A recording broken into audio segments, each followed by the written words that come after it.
اللہ مومنوں کے دلوں کو صحیح اور پکی بات سے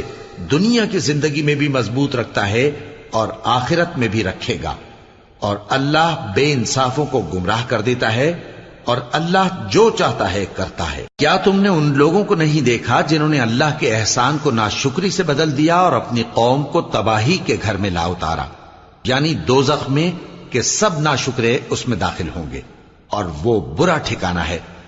اور ان لوگوں نے اللہ کے شریک مقرر کیے کہ لوگوں کو اس کے رستے سے گمراہ کریں۔ کہہ دو کہ چند روز فائدے اٹھا لو،